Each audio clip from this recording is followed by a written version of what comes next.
Hey there, good morning. So welcome to Mobility Monday. It's the day after the US Open PTO Challenge in Dallas, Texas.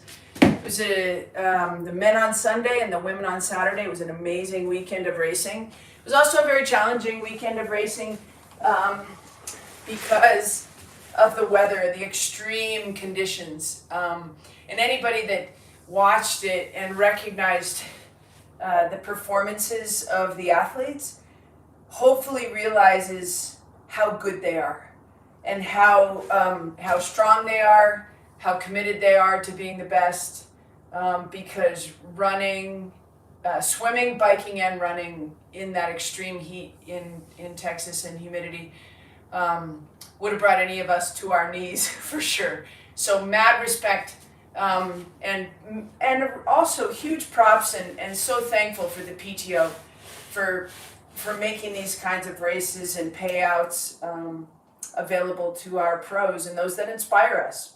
So we show up every Monday morning so that we can keep training and racing at our best. I know a few pros are also enjoying this sequence of Mondays that we've got going. I don't think we've missed a Monday in over a year. So welcome. And if you're here early, we usually get on the foam roller. It's a great way to use the time and just kind of do a check-in on the body. Yeah, we're after some tissue release. We're also after just a full body scan to see how we're moving and how the tissue feels with a little bit of pressure applied to it. So let's start with the lower leg and get that foam roller right below the calf muscle. And from right there, we got the right leg. We're just gonna floss through the foot. So just nice, easy flossing. We usually take 15 to 20 minutes every Monday and just do this full body scan and some movement to make sure that the training for the week goes really well. I've already been out on a little 22, 25 minute jog. If you're watching this and just know, and you're new, we all like to follow each other on Strava. So follow me on Strava, Aaron Carson, ECFIT. And you can kind of keep up with each other. I can keep up with you, you can keep up with me. I love Strava. Okay, so let's go flossing. We'll go 5. Let's go the other side. Again, the foam roller's right below the calf. And we're going to go 10, 6 flosses. And here you want to be assessing what is the quality of my foot motion. Right? So as you floss, you're looking for toes. This is extension.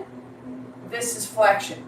So we want to extend the toes, and then we want to flex the toes. And let's just keep the quality of the movement through the foot really high. Now this other leg's going to be a little different challenge for me. I broke my ankle in early July on the left side. So here, toes might not come back as far.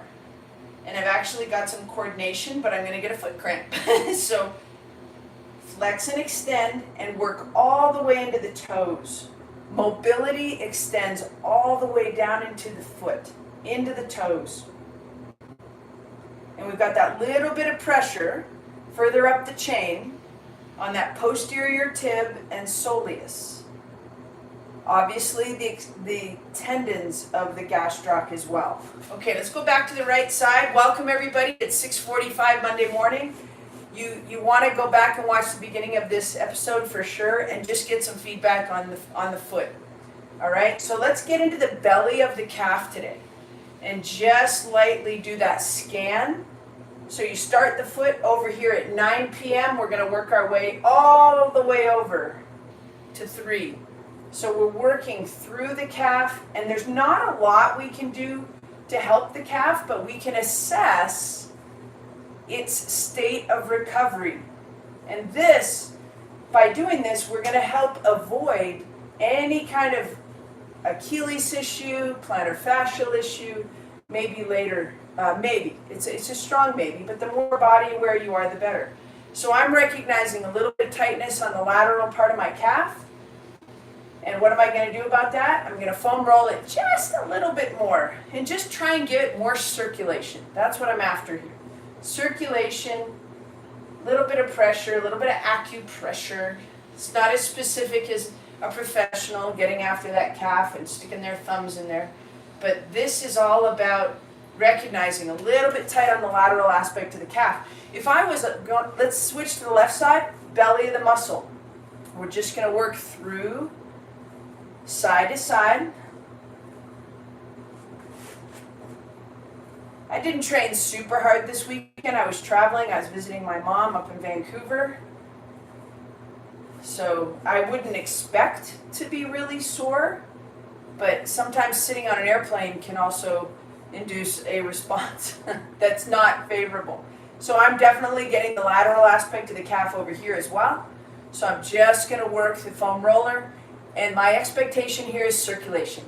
So just work through the circulation, little bit of spiciness through the lateral part of the calf. Those muscles used to be called the peroneals, now we call them the fibularis. So a lot of tissue supporting the lateral stability of the lower leg. So just take that nice and easy. Good. All right, let's switch it up. Let's head over to the front side of the body. And we're going to go anterior, front side, and lateral part of the upper quad. So we're up, right up in here. Okay, we're not in the belly of the muscle. So just working through that anterior hip capsule. Right up at the top of the quads. And just kind of working back and forth there. Just scanning, seeing that level of tightness. This is where we're going to get glute activation. This tightness can actually inhibit how the glute is functioning. So we're just working through that. As I get down into the belly of the quad or just into the muscle part of the quad, it's definitely too spicy for me to go down there. And that's probably, for me, it's probably from sitting on an airplane. Those of you that had big bike weekends or actually did a race, it's probably from that. But not for me. I didn't earn that quad tightness in an athletic way. All right, anterior, lateral part of the other side. We don't need to go down into the belly of the quad. I use a massage gun for the quad when they're that spicy, and I'll explain that in a second. You know, stress in the body, when there's pain, there's usually a pain response, and that pain response isn't usually to relax. It's usually to tighten up even more. So if your quads make you cry when you foam roll them, please stop doing that. It's not helping you. It's probably making it a little bit tighter, actually. And we don't have a lot of science or research to back that up. And if making yourself cry when you foam roll your quads makes you run faster and you get more watts and you just feel better, then I guess you should keep doing it. I would have a hard time with that. Okay, let's go down onto one knee. Keep using that foam roller. We've been working on the neck and the head a little bit too, and how it impacts the rest of the body. This forward head position is a bit of a problem with runners and cyclists. So today, we're going to just go into this 90-90 knee position. 90 degrees on this left knee that's down, 90 degrees on the right knee that's up. And from right here, we're going to take that foam roller all the way over the head. We're going to pull the chin back, chest up. And we're just going to drive the right knee over the toes. Hold the foam roller over your head. And then just come right back. You might feel some tightness and some little bit of restriction through your lower part of your rib cage. Take a nice big breath. Knees over toe. Come on back. We're going to go 5 of those. 3, 4, one more. And 5. Good. So on that last one, you saw me pull my foot back a little bit under my knee, the lead knee. That's just trying to get more ankle mobility. Okay? So 90-90. 90 degrees on the left, 90 degrees on the right knee. Foam roller all the way up. Pull your chin back, chest up. Drive that left knee way over the toe. Keep this up. Don't try to go back here. Just stay up. 1, 2. Focus on the knee going way over the toe. Keep that lead heel on the ground. And one more. And 5. And good. All right, we're going to go back and hit 5 more each side. This time, I'm going to take the head and lift all the way up, just like that. All right? 90-90. Foam roller way overhead. Chin back, chest up. We're going right knee over left, right toe. And then we're going to look all the way up. And then bring it all the way back. Going again. We're going to go 3 of these. Right knee over right toe. Big extension. Look up. Reach that foam roller even higher. And come back. That one felt better. Here we go. Number 3.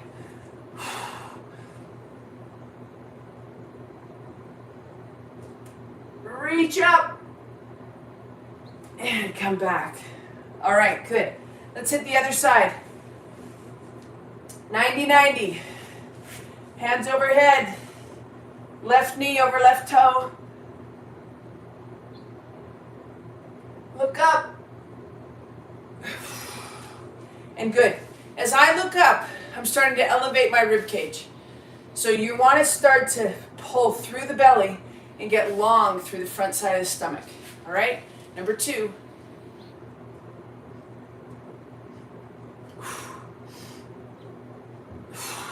And come back. Good. One more.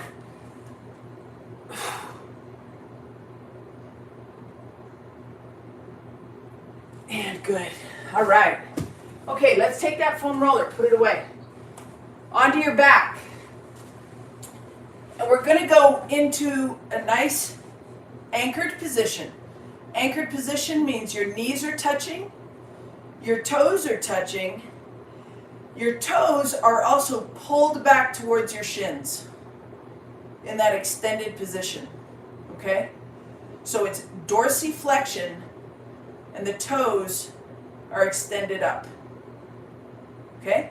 Right there, let's work the flossing of the feet.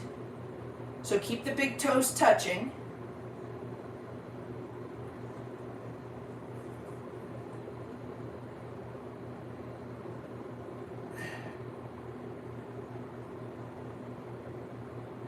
How smooth can you move your feet? And good. Keep the knees together. Keep the toes together. Keep the heels apart.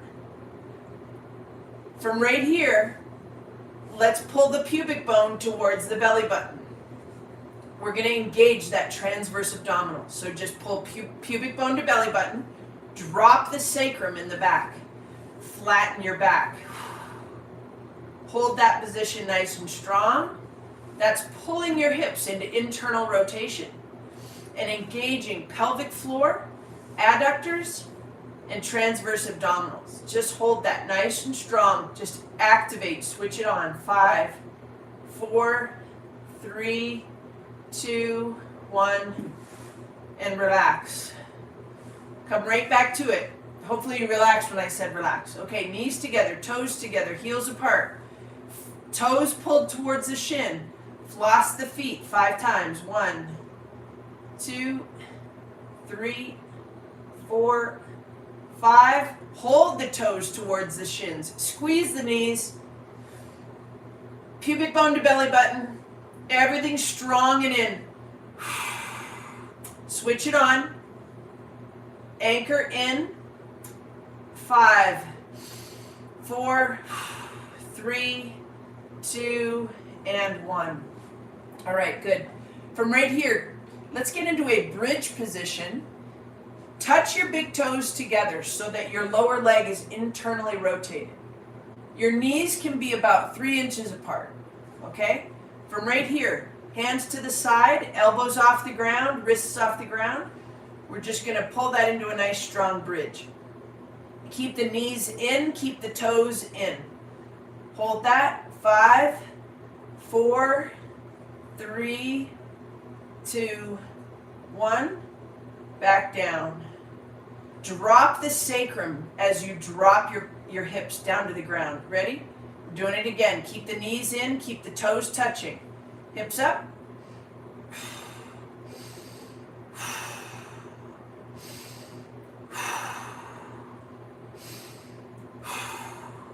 Hips down. All right, good. From right here, let's stay laying down. We're going to go alternating knee grabs. We're not yanking it too hard. We're just getting into that position. 2, 3, 4, 5, 6, 7. We got 3 more. 8, 9, and 10. Good. All right, from right here, let's take the arms way out to the side.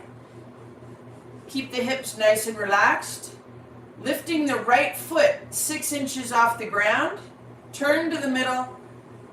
Rotate across. Keep that leg dragging on the ground all the way back to the middle.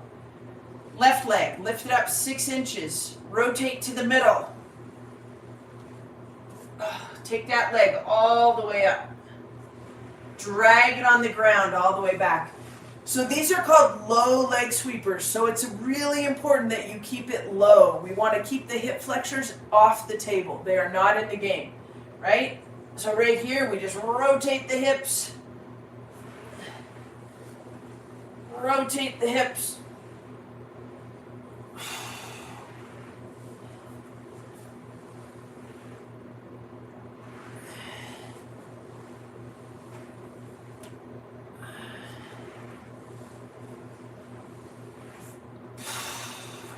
Okay, on this next one, we're going to hold it. Okay, so left leg up, across. With the right hand, grab the left leg. I want you to take 3 deep breaths.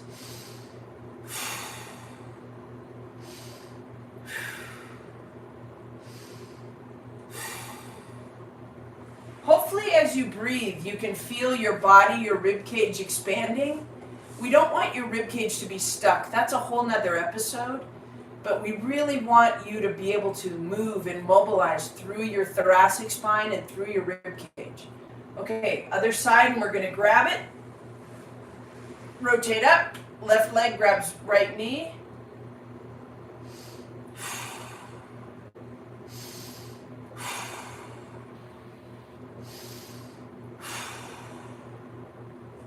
And good. Bring it all the way back.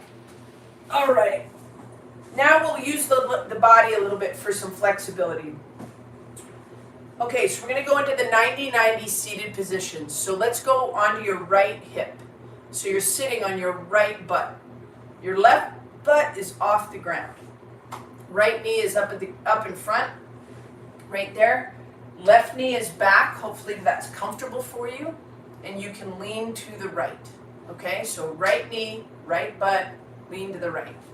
Left arm is going to reach way out in front. Come all the way back. We got 5 of these.